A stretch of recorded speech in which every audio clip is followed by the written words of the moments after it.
Каким образом можно вообще с печенью работать и можно ли ее почистить печень в случае, если у человека есть проблемы печени? Вообще хочу сказать, что проблемы печени есть совершенно у всех людей, от мала и до велика.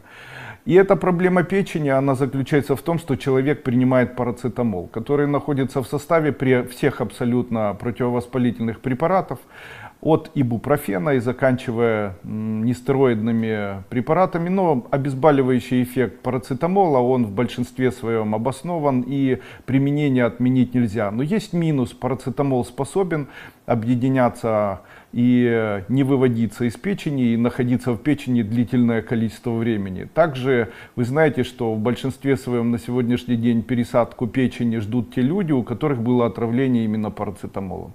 Именно поэтому я часто говорю, что когда человек на протяжении своей жизни в какой-то период начинает чувствовать себя плохо, особенно когда меняется погода, то есть становится жарко и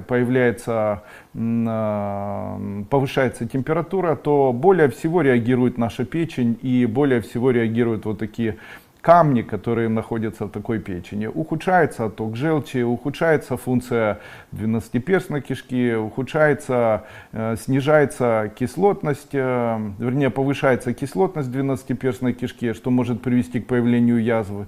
Ухудшается общее состояние тонкой кишки, появляются такие гастриты, ухудшается деятельность желчного пузыря, появляются холециститы, ухудшается деятельность слепой кишки, появляется запор или наоборот диарея.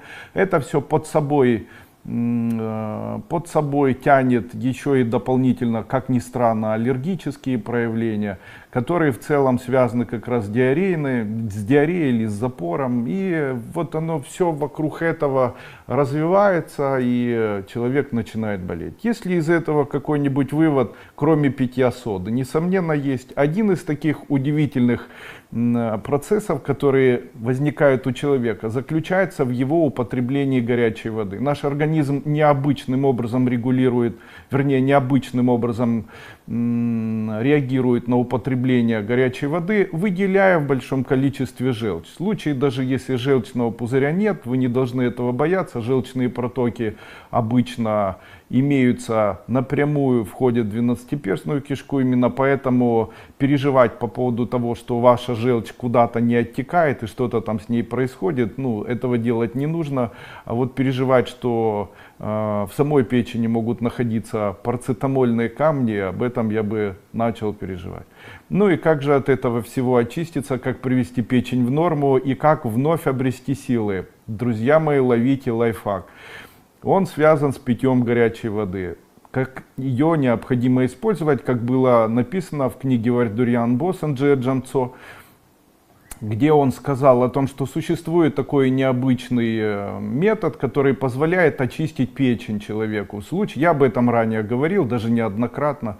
Я говорил о том, что питье горячей воды в определенное время в небольшом количестве способно очистить желчный пузырь и очень благополучно повлиять на поджелудочную железу. Каким образом применяется? Выбирайте одну неделю, но не больше 10 дней, можно 7 дней, 8, 9, 10, максимальная. И на протяжении этих дней каждые 4 или 5 часов, можно 6 часов, каждые 4, 5 или 6 часов пьете 4 или 5 глотков горячей максимально кипяченой воды. То есть воду необходимо закипятить, и когда она будет горячая, то ее старайтесь маленькими глоточками набирать и глотать. Так, чтобы не было ожога носоглотки и пищевода. Старайтесь ее пить очень предельно аккуратно, не заливайтесь, не нужно здесь маниакального состояния и фанатизма. Старайтесь делать все умеренно, по чуть-чуть. Даже эти маленькие глотки достаточно для того, вода должна быть скорее не кипяток, а умеренно горячей. И такая вода по 4 глотка каждые 4 или 5 часов на протяжении 7 или максимально 10 дней способна очень улучшить ваше состояние. После чего 10-15 дней делается перерыв и повторяется. Повторяется обычно курсом 4 недели. За эти 4 недели человек начинает чувствовать себя лучше, снижается, в случае, если есть асцит, уменьшается живот. Очень рекомендую. Знайте, что на 2-3 день может быть выброс бактерий, и он может быть связан с тем, что будет очень плохой запах изо рта. Это тоже естественное состояние, так как горячая вода и часто ее употребление может немного травмировать сфинктероидий, который может отгибаться в это время, как бы провоцируя появление эзофагиального рефлюкса. Не переживайте по этому поводу, после отмены приема воды данная проблема сама по себе исчезает. Поэтому можете смело это применять.